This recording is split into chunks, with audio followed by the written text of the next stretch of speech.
Adapun rangkaian kegiatan kita pada pagi hari ini, yang pertama pembukaan oleh MC, kedua tilawah. Yang sekarang ini, dan kita harus selalu merasa ingin terus belajar. Jadi guru itu adalah merupakan pembelajar, ya, pembelajar terbaik. Jadi bagaimana kita selalu mengembangkan wawasan kita tentang ilmu pendidikan. Karena ilmu pendidikan ini adalah bersifat dinamis dan tentunya kita harus banyak mengembangkan. Gak disangka-sangka kok saya juga ngeping ke sini gitu ya. Itu namanya satu sama dan terhubung. Ada yang ikut magnet rezeki di sini? Ada nggak? Ada. Oke, sama Ustaz Nasrullah.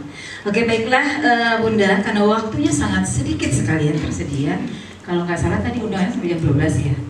Ya, mudah-mudahan dalam waktu yang 3 jam kurang lebih ini kita bisa optimalkan apa yang Bunda butuh ya. Oke, udah siap? Siap ya. Ini bukan ujian ya, walaupun judulnya assessment ya. Jadi gak usah pasang wajah tegang gitulah, nanti ibu pulang loh. Ya, oke ya, santai aja. Kita diskusi, kita sharing ya. Kita nggak dalam rangka apapun gitu. Karena yang namanya merdeka belajar itu pertama kita guru adalah memerdekakan hati. Benar nggak Bun? Kita harus merdeka dulu bahwa kita siap untuk belajar. Cara memerdekakan hati adalah mencintai. Belajar itu menyenangkan, benar nggak? Ada nggak yang di sini ngerasa saya tuh kalau udah membaca pun tersiksa banget gitu? Ada nggak? Ada Ustaz? Ada. Nanti jujur. Masa Ustaz nggak jujur? Nah, mohon maaf ya Ustaz ya. Ibu sering godain anak ibu itu sepantar Ustaz semua. Anak ibu juga ada 2 laki-laki, 1 perempuan. Ya. Jadi kami itu Ustaz udah di lingkungan itu lebih banyak cowok daripada cewek. Makanya saya kayak ada kecowokan sedikit, maaf ya, kadang-kadang Ustaz, oke. Jadi ada yang kadang-kadang malas juga kalau baca. Kalau belajar? Enggak ya? Kalau enggak jawab ada 2 kemungkinan. Memang enggak tertuduh ya, atau yang kedua takut tertuduh gitu ya. Gak apa-apa Ustaz, biasa. Indonesia itu di ranking secara internasional merupakan salah satu negara dengan literasinya yang ada di bawah. Benar nggak? Ya, Bunda, kalau misalkan ada chat yang datang, cenderung bacanya yang mana dulu? Ayo. Kata-kata teman dulu atau informasi? Beneran nih. Buka PDF dulu atau buka status WA dulu? Lebih suka buka IG sama Facebook atau buka PDF?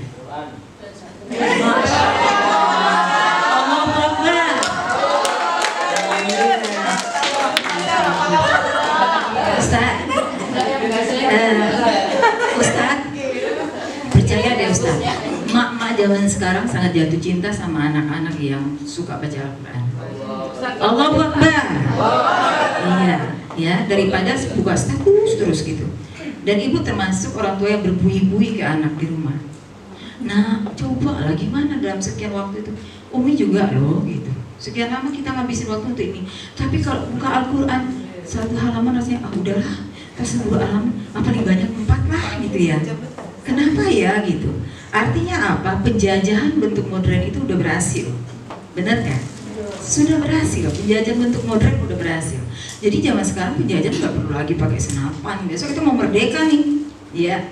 Tapi cukup dengan HP, dengan TV, dengan macam-macam stasiun ya, sama bebasnya internet gitu. Itu udah penjajahannya udah berhasil. Benar gak Bu? Jadi kalau ibu tuh suka buka IG itu yang reelsnya itu kan kadang-kadang ada cara baca Bismillahirrahmanirrahim yang benar. Karena ada tuh 1 kata-kata itu. Nah kalau kita sering buka itu pasti nanti itu sering muncul ya nggak? Nah jadi kalau yang begitu-gitu kita bikin konten kan banyak ya faedahnya ya, manfaatnya gitu. Nah gitu ya Ustaz ya, bunda-bunda ya. Nah ini ada kaitannya dengan merdeka belajar. Ya Bun, merdeka belajar, kita cerita nih dulu. Nah SD kita nih SD Islamic Center, Sains Tahfiz Islamic Center, Sains dan Tahfiz gitu ya.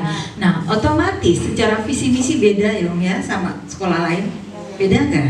Beda. Berarti kalau kekhasan kita apa, Bun? Ustazah, Ustaz? Hafiz. Sains, penekanan sainsnya di mana? Penelitian? Pengembangan. Oke. Terus kita sudah sering berbasis proyek belum? Di sekolah? Anak-anak kita? Hah? Sering melakukan praktek, iya. Sering ke lapangan juga, iya. Terus anak-anak terbiasa nulis nggak? Nulis hasil mereka ke lapangan, bikin laporan. Oh, udah terbiasa. Dari kelas berapa? Kelas 1 SD udah. Wih, mantap, keren. Kelas 1 rata-rata udah bisa nulis kah? Baca udah? Ada ini nggak? Ada tes masuk juga untuk baca tulis? Nah, ini dia nih. Perlu didor nih SD ini. Ya. Oh, mau nggak mau harus kita tes ya. Oke. Terus ada perankingan dari mereka bisa baca sama nulisnya. Kemampuan yang lain juga. Oke. Kita ada tes ada persyaratan untuk penerimaan tes psikologinya enggak, Ustazah? Dulu pernah. Ada. Sikapnya dinilai seperti apa, Bun? Pengamatan, observasi pengamatan. Oke, terus ada tanya jawab juga. Oke, mantap. Terus nah, sebelum kita masuk ke topik inti kita boleh diskusi dulu ya. Oke, nah dari pengalaman Bunda nih terima murid baru nih, ya. Kan Bunda amati minat sikapnya. Apa sih yang Bunda tangkap dari sikap mereka itu? Apanya yang Bunda lihat gitu yang pengen digali? Karakternya beda-beda. Iya, terus setelah Bunda tahu karakternya beda-beda, mau dia apa ini anak? Kesiapan dia belajar. Kalau kesiapan belajar dilihat dari apanya?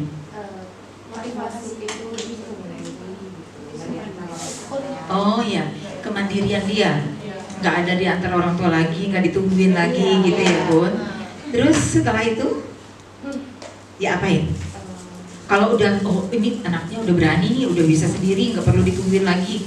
Terus habis itu, oh Bunda ngapain? Udah gitu aja.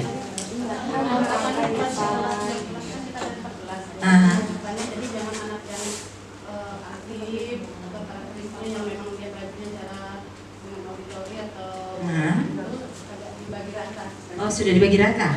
Itu sejak kapan dilakukan? Enggak, maksudnya tahun ini kah atau sebelum dari dulu? Sebelum ada kurma itu udah dilakukan? Iya, aku udah belum merdeka. Itu ya. Biar nggak susah dari ya kan ya. Sebelum ada kurma itu udah dilakukan. Ya? Dari 2006 itu udah dilakukan. Oke, berarti kita udah pionir ya. Nah, jadi gini ya Bunda, kenapa Ibu harus bawa kita ngobrol dulu supaya menghilangkan image bahwa hampir di atas 60% guru-guru bilang bahwa adanya muncul kurma ini bikin ribet, bikin masalah baru lagi, bikin PR baru lagi, bikin bingung, bikin kesel, sebel gitu. Di sini juga. Di sini juga.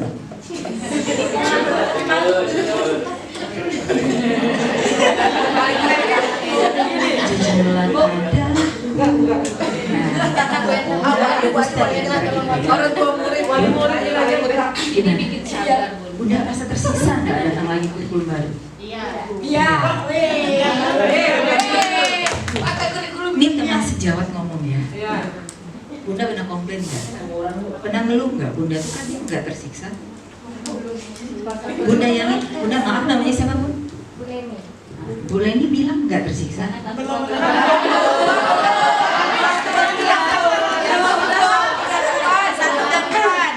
Oh, Bunda dulu TK di sini. Sekarang kelas?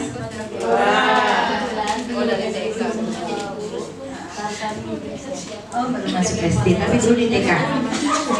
TK udah menjalankan ini belum? Sudah. Udah. Ada yang lain yang pernah dari TK? Jadi, perkenalkan. Ibu kan dulunya dari BP PAUD dan Dinas Provinsi Riau. Kami itu penjaminan mutu pendidikan luar sekolah yang di dalamnya itu bernaung kelompok bermain, TPA, TK, SPS, kursus, paket A, paket B, paket C, keaksaraan dan sebagainya. Dan kami perkenalkan diri, mohon berbangga, bukan maksud sombong, bahwa kurma ini sudah kami terapkan di non formal. Boleh tepuk tangan buat kami? Ya. Dan kalau tidak salah bocoran, salah satu yang menginspirasi Mas Nadine adalah begitu melihat anak-anaknya di PAUD. Mereka belajar begitu merdekanya, eksploratif sekali, fun sekali, dan tidak ada merasa tertuntut apapun. Tapi tanpa disadari mereka sedang belajar. Nah, gitu ya Bun. Jadi, dari mana datangnya kurma ini adalah karena selama ini baik guru maupun murid merasa terpasung dengan kurikulum, dengan tuntutan kurikulum yang KD-KD-nya begitu banyak, tujuan pembelajarannya begitu banyak. Apa mungkin otak kita yang cuma segini sanggup semuanya kita handle? Akibatnya apa Bun? Bunda-bunda pengen idealnya ke anak-anak, tapi kata dinas, kata pengawas, oh harus sampai di sini. Tuntutan nggak? Iya nggak? Merasa tertuntut nggak? Padahal anak kita ada yang keteteran, ada yang lagi merangkak-rangkak, gitu ya kan? Ada anak kita ada yang baru pandai jalan, kita sudah suruh lari. Benar nggak Bun? Benar nggak Ustazah? Benar ya? Nah, ini yang membuat anak-anak kita begitu lonceng berbunyi hore, artinya pulang. Terus mohon maaf ya, afwan ya anak-anak, Ustazah hari ini nggak bisa masuk kan ada rapat. Yes. Iya nggak? Di sini pernah gitu? Semoga enggak ya, karena ini sekolah kita, semoga enggak ya. Tetap ya. Namanya anak-anak, pengen lain. Jadi Bun, ini yang akan kita ciptakan bagaimana anak-anak bisa belajar melalui bermain. Setiap apapun yang ingin kita capai dengan capaian pembelajaran mereka, diharapkan itu kita sampaikan dengan fun. Selama ini di K13 udah belum? Udah. Ada apa dulu nama istilahnya? Kelas 3. Tapi fase CP dia adalah fase CPDA. Paham Bun? Gitu ya. Jadi nggak boleh tinggal kelas, nggak ada lagi tinggal kelas. Yang adanya tinggal fase. Jadi dia kelas 3, fasenya tetap fase A, walaupun seharusnya di kelas 3 itu fasenya di bawah daripada tujuan yang ingin dicapai. Sampai sana analoginya paham nggak? Bisa ya? Oke. Nah, jadi ini maksud perbandingan nilai. Kemudian kelanjutan proses pembelajaran. Tentunya ya Bun, kalau seandainya nilai yang diperoleh oleh siswa sesuai dengan tujuan pembelajaran, tentu kita langsung bisa lanjut kepada proses pembelajaran materi yang berikutnya. Benar nggak? Oke. Udah mulai clear? Kita lanjut ya. Sekarang jam 10:30. Sebelum jam 11 kita sudah praktek ya. Kapan dilakukan? Nah, ini yang sering ditanyakan. Kapan dia dilakukan? Setelah pembelajaran berakhir, akhir satu lingkup materi atau boleh lebih dari 1 TP, 2 TP atau 2 indikator, ya. Kemudian akhir semester, sifatnya pilihan, boleh dilakukan, boleh enggak. Ya, boleh dilakukan, boleh enggak, sifatnya pilihan. Akhir fase, akhir kelas 2, akhir kelas 4 dan kelas 6. Karena kelas 4 itu kan fase B ya. Tentu akhir fase, 6 fase C. Walaupun 6 nggak termasuk kepada yang prioritas, karena itu kan baru di tahun ini. Tahun 2023 semuanya udah. Jadi kalau kita udah bisa mulai dari sekarang, kenapa enggak ya kan? Oke, sampai sana sudah, lanjut ya. Oke, kalau mau cepat difoto aja. Nah, bentuknya ada beragam, terserah yang mana satu pakai, silakan. Mau 1, mau 2, mau 3, terserah. Pokoknya merdeka. Ya, ya.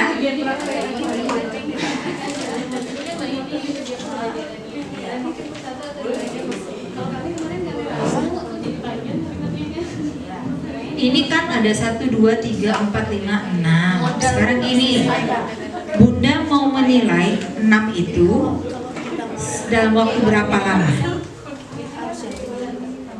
1 bulan 1 bab. Ini untuk 1 bab ini 1 bab. 1 bab. Oke. Apapun bentuk Bunda ingin menilai kapanpun itu silahkan diserahkan kepada Bunda. Sehingga tidak mesti setiap guru sama. Jadi gini, itu satu kata kunci ya Bun. Pertanyaan dari Bunda Nisa. Apakah semua TP itu harus kita ujikan?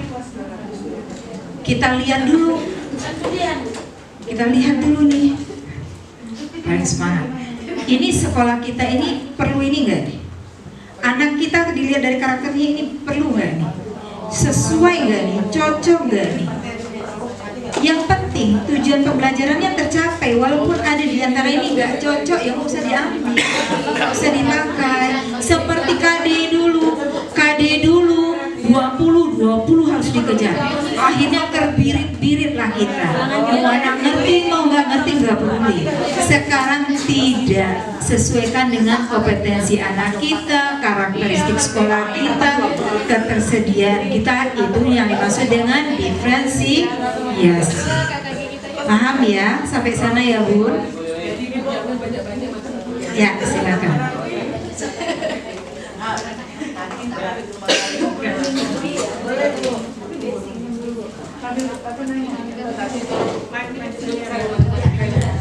Ibu, berarti setiap guru yang mengajar di kelas ya membuat soalnya untuk kelas dia sendiri ya Bu, nggak bisa perparalel. Soalnya setiap guru yang berbeda mengajar, tentu materi yang diajarkan proses pembelajarannya pun berbeda kan. Jadi takutnya tidak mencapai di kelas yang lainnya Bu. Jadi tergantung kesepakatan, tapi anaknya kan punya kemampuan yang berbeda-beda kan. Oke. Uniknya kurikulum Merdeka adalah kolaborasi. Iya, itu kata kunci. Bunda duduk bersama. Harus saling kenal murid kita. Ya, dudukin bersama. Kalau satu wali kelas punya anak degil, rasakan sama yang lain, semua juga ikut rasain. Ya, duduk bareng. Terus kita siasati bersama. Kita nih mau, ini yang satu ini kondisinya begini nih, kompetensinya begini nih. Menurut Ibu, kita bikin pendekatan seperti apa? Ya. Oh kita buat ini yuk programnya. Ini dari segi PKN, ini dari agama, ini bahasa Indonesia, ini dari kalau PKN sama agama boleh lah ya agak di luar itu. Tapi yang itu dia akan mengikat ke semua pembelajaran. Tapi misalnya IPAS, MTK dan segala macam, kalau seni pilihan ya kan. Nah itu bekerja sama, duduk bersama godoknya. Jadi bukan sendiri-sendiri saya, ya. Sehingga nanti kita membentuk anak ini secara bersama, gitu ya. Tidak sendiri-sendiri. Oh karena saya bahasa Indonesia ya saya dong, karena kan saya yang ini. Mungkin di bahasa Indonesia dia lemah, tapi di matematika dia bagus. Mungkin dia di IPAS bagus. Nah, bagaimana cara kita melejitkan kemampuan dia yang bagus di IPA dan matematika itu supaya termotivasi bahasa Indonesianya, gitu ya Bu? Nah ya, silakan. Ya, nggak, maksud kami itu kan, iya, jawaban Ibu alhamdulillah memuaskan. Cuman kami pengen ada pertanyaan tambahan. Jadi setiap di SD itu kan satu guru untuk semua mapel kan Bu. Nah, terus di satu kelas itu kan guru yang satu dengan guru yang lain tentu cara mengajarnya berbeda. Terus sistem kami sebelumnya soal yang dibikin itu memang per mapel, maksudnya kayak seperti saya guru matematika, jadi saya bikin soal matematika. Cuman di kelas saya alhamdulillah tercapai. Di kelas yang ada beberapa kelas yang tidak tercapai soal saya itu ke anak-anaknya gitu. Jadi maksudnya pertanyaannya apakah setiap guru bikin soal sesuai dengan apa yang dia ajarkan ke siswanya atau bisa seperti itu gitu Bu? Jadi gini, yang pertama kita dudukan adalah ketika anak berat, kita bicara fase ya, kita bicara tidak kelas lagi. Walaupun Bunda bertanggung jawab di satu kelas dengan semua mata pelajaran, Bunda tetap harus berkolaborasi dengan fasenya, yaitu kelas 1 dan kelas 2. Gitu ya. Nah, kelas 3 berkolaborasi dengan kelas 4. 5 dengan kelas 6. Ingat, karena CP itu akan dinilai di akhir fase. Itu harus diingat. Jadi kalau kebetulan soal Bunda ada beberapa guru matematika, itu maksudnya? Tidak dong. Artinya di dalam CP itu, tujuan pembelajaran yang ada di dalam CP itu adalah untuk setara fase tersebut bisa di kelas 1 dia udah selesai, bisa di kelas 2. Gitu ya. Nah, itu makanya duduk bersama, kira-kira CP ini untuk fase ini bisa selesai di kelas 1 atau kelas 2 ya. Itu yang perlunya makanya duduk bersama.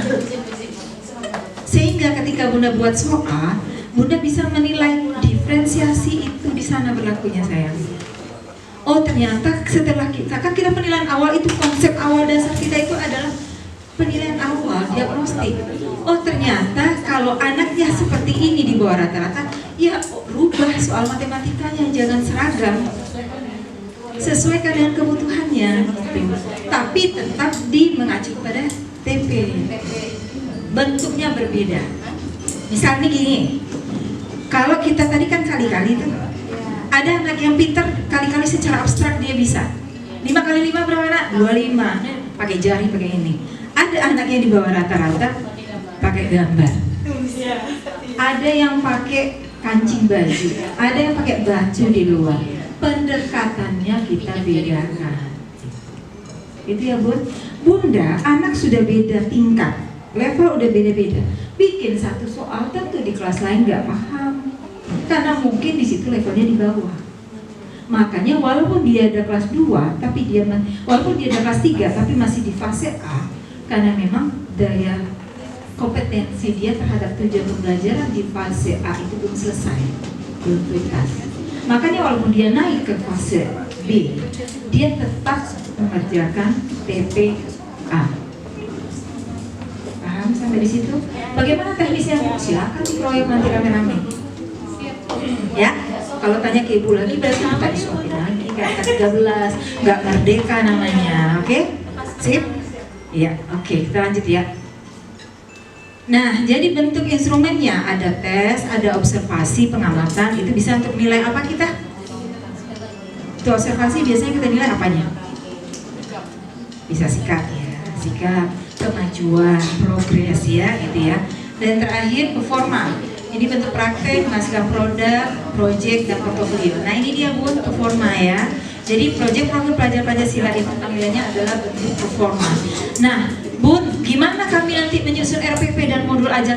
Ini dia yang harus Bunda ingat adalah yang pertama, kenali siapa murid saya, bagaimana potensinya.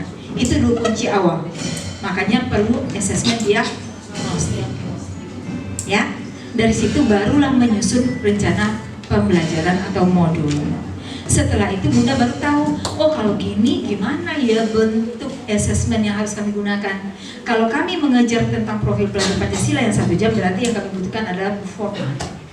Oh dalam dia bekerja, dia jujur enggak, dia mandiri enggak, dia ada inisiatif enggak, berarti kami butuh observasi. Ya enggak? Iya. Oke? Silakan. Untuk contoh modul yang terbaru, kira-kira kita mengacu seperti apa? Acuannya ada enggak? Biar ada ya. Contoh modul ya Bu nanti. Nah, ini lewati aja. Nah, kita mulai ya Bun. Apa yang harus kami lakukan? Pertama, perencanaan asesmen. Rumuskan dulu tujuan asesmen berkaitan dengan tujuan pembelajaran dengan indikator. Berkaitan dengan indikator. Jadi indikator yang ingin dicapai adalah mampu menguasai tentang satuan ukuran berat, misalnya kilogram, gram, gitu ya. Kemudian memahami tentang konsep bentuk persegi panjang, segi empat. Nah, bawakan ke dalam konteks hidup sehari-hari. Nah, kalau ini namanya seperti